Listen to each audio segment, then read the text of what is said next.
Salam, bonsoir, merci beaucoup. Je vais vous parler en français. Je vais d'abord commencer par la traduction qui est ma formation, la traduction du chinois, un tout petit peu, juste pour vous donner une idée. Mais auparavant, je poursuis ce que disait le docteur Moncheri tout à l'heure, et je vais vous dire ce que Maulana a écrit à propos de l'histoire de 4 personnes qui voulaient exprimer la même idée, mais la même chose, mais en 4 langues différentes. En fait, il s'agissait de la même chose. Et donc, voilà ce que Maulana a écrit. ای بسا هندو و ترک همزبان، ای بسا دو ترک چون بیگانگان. پس زبان محرمی خود دیگر است، همدلی از همزبانی بهتر است. همدلی از همزبانی بهتر است. C'est pour moi le plus important pour se comprendre, c'est la complicité. Hamdeli.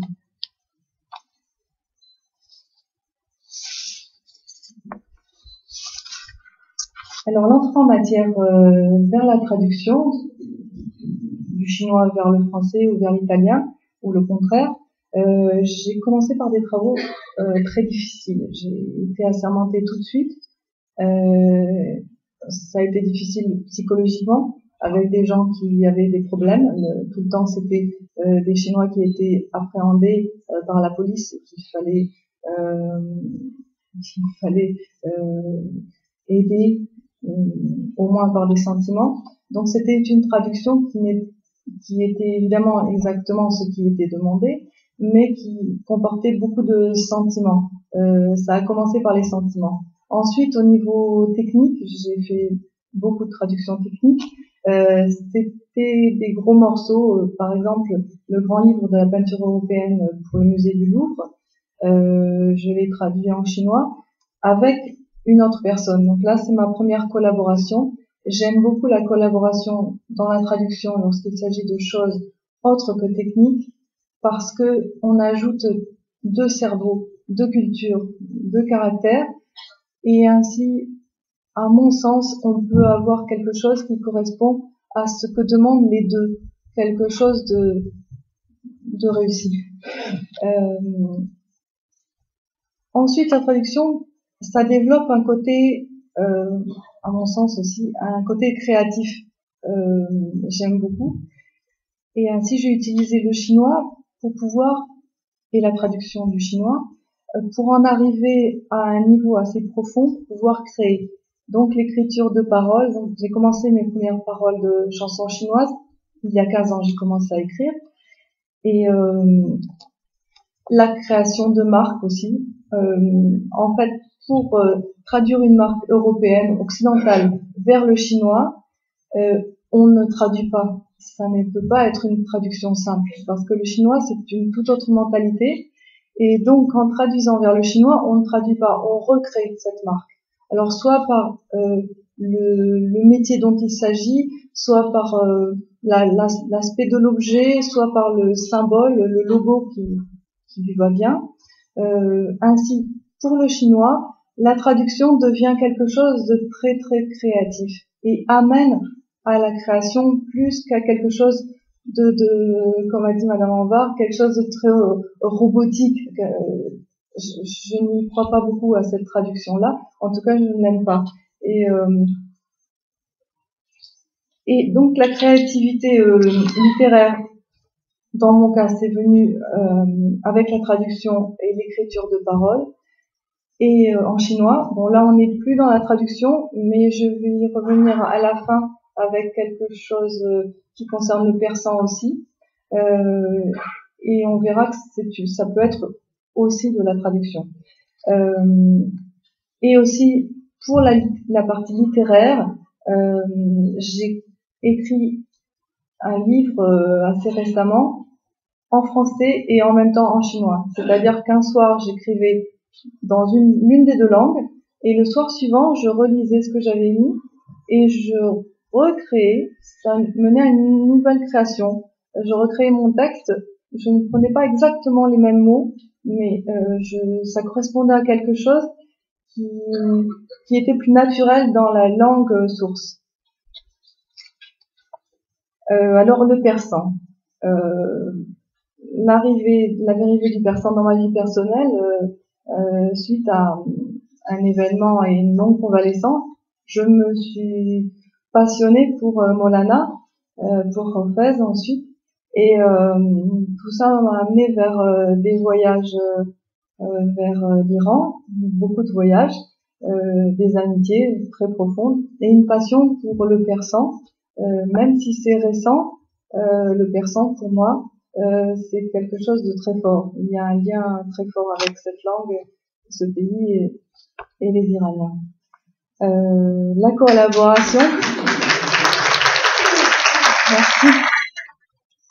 La collaboration avec la personne qui vient de parler avant moi, et c'est un très grand honneur de parler après elle, Maître Moshidi, avec qui je suis aussi, j'ai la chance d'être très amie. Nous avons décidé de collaborer parce que nous avons une chose en commun qui est la passion pour les mots, la passion pour l'écriture et parfois aussi pour la traduction. Alors pour la traduction de poèmes, et nous avons décidé de nous mettre à traduire nos propres textes. Nous avons commencé par un texte de Machid Mojiji donc du persan vers le français. Nous avons traduit son livre, un de ses livres, un de ses 101 livres, et un livre qui est en partie autobiographique, auquel elle tient beaucoup. Nous avons donc fait cette traduction vers le français.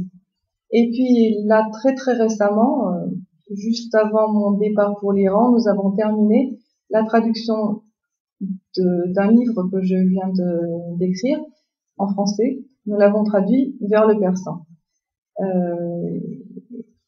Et je voudrais vous expliquer en quelques mots comment ça se passe, cette collaboration dans la traduction.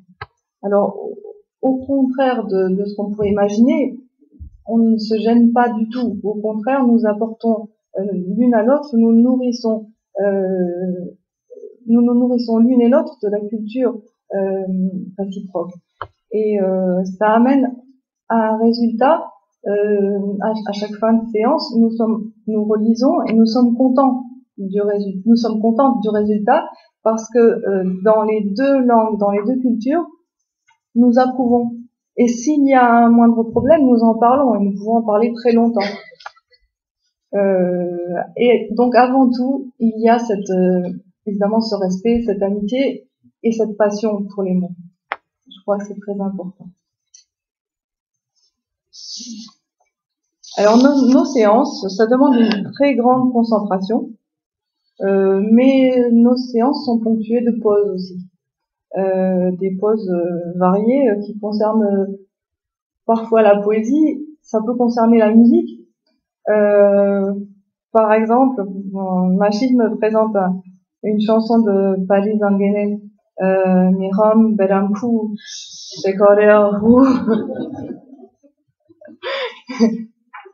et de mon côté, au cours d'une autre séance, je lui présente Mohamboram Zandegiram, qui est une chanson pop qui est en machadi. Voilà. Donc, on s'amuse beaucoup aussi lors de nos séances de traduction, mais quand nous traduisons, nous sommes très très concentrés. Alors, nos formations et nos façons de réfléchir et d'aborder les problèmes de traduction sont très différentes. Mais nous avons toutes deux un point commun. Nous avons besoin de temps lorsque l'une d'entre nous est aux commandes, c'est-à-dire celle de nous deux qui se trouve devant l'ordinateur à taper vers sa langue. Donc le rédacteur de la langue cible a besoin d'une très grande concentration lorsque c'est lui qui est responsable, et l'autre en face est très pressé de lui passer les informations, et en fait le rédacteur dit non stop, parce qu'on a besoin de remettre toutes les idées en place, et après, on en reparle. Et ça, c'est quelque chose que nous avons évidemment en commun, même si nos méthodes de traduction ne sont pas les mêmes. Donc, nous avons besoin d'un petit moment d'isolement. Alors, quand je tape, je comprends la phrase dans sa globalité. Après, je rédige et nous affinons ensemble. Quand c'est Machid qui tape, elle définit les mots-clés, elle rédige avec un liant, les prépositions, les adverbes, et puis nous affinons ensemble. En gros, c'est comme ça que se passe une séance de traduction entre nous. Alors pour la traduction de Jaron, le livre de Machid, le français a épousé le style d'origine. Pour Prince Chapour, mon livre, qui concerne l'Iran, qui se passe, dont l'histoire se déroule il y a 2000 ans, à l'époque des Sassanides. Là, ça a été très très périlleux parce que nous avons décidé de donner un style de persan aussi proche que possible du persan de l'époque, surtout lorsque les personnages parlent. Lorsqu'il y a des commentaires, c'est moins grave, on peut revenir à du persan contemporain. Mais lorsque le prince parle ou ses amis parlent, c'était il y a 2000 ans, donc il n'y a pas encore l'interpénétration de la langue arabe ou d'autres langues, tout en essayant d'être très compréhensible aujourd'hui. Nous avons donc essayé, et c'est Machid qui a été responsable de ça surtout, de donner le texte nouveau en persan, mais dans un persan aussi persan que possible.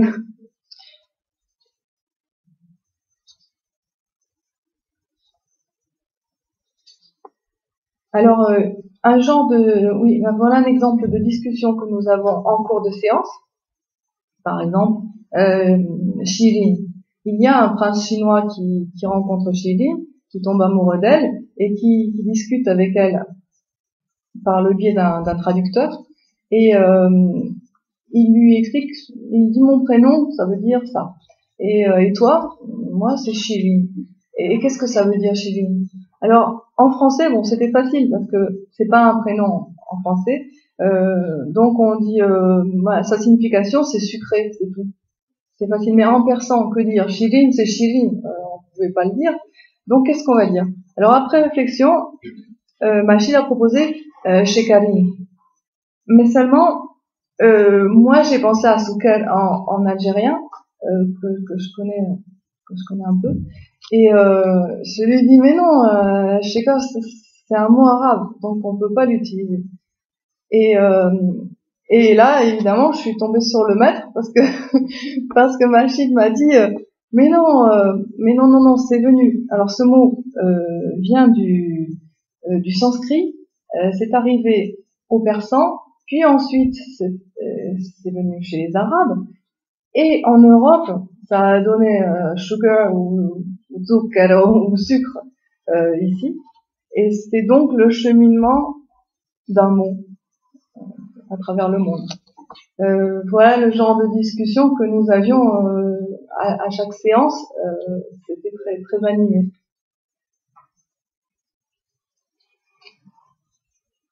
Alors, ce que nous faisons entre nous, lorsque nous sommes, par exemple, au niveau linguistique, il y a toujours un événement, même en vacances. Lorsque nous étions en vacances à Téhéran cet été, un après-midi, j'avais 3-4 heures de libre. Et Machid, donc j'étais à la maison avec Machid, et Machid me dit, bon, on va traduire des sonnets de Hafez. Bon. Donc, pendant ces quelques heures, nous sommes mis à traduire des sonnets de Hafez. Nous en avons traduit 4 ou 5. Et dont un en particulier dont j'avais commencé la traduction et qui plaît beaucoup à l'une de mes amies, parce que ça compte beaucoup pour elle au niveau personnel. Et nous avions déjà essayé de donner une traduction en français. Et ensemble, nous avions affiné. Donc, je vais essayer de vous donner ce sonnet et sa traduction. Emshab ze ramat mion echun choham choft. Vaz bestare ofiat borun choham choft. Bovar nakoni chiol echot ro beferest. To dar negarad ke bitot shun choham choft. Et donc en français, ça a donné: ce soir, dans le sang de mon cœur baisé par toi, je dors. Sur un lit de peine, je dors. Si tu en doutes, ton esprit envoie-moi. Il verra comment sans toi, je dors. Est-ce que j'ai encore 2 minutes? Non, je sais pas. Bon, je vous remercie beaucoup. Khayli Mamnoun.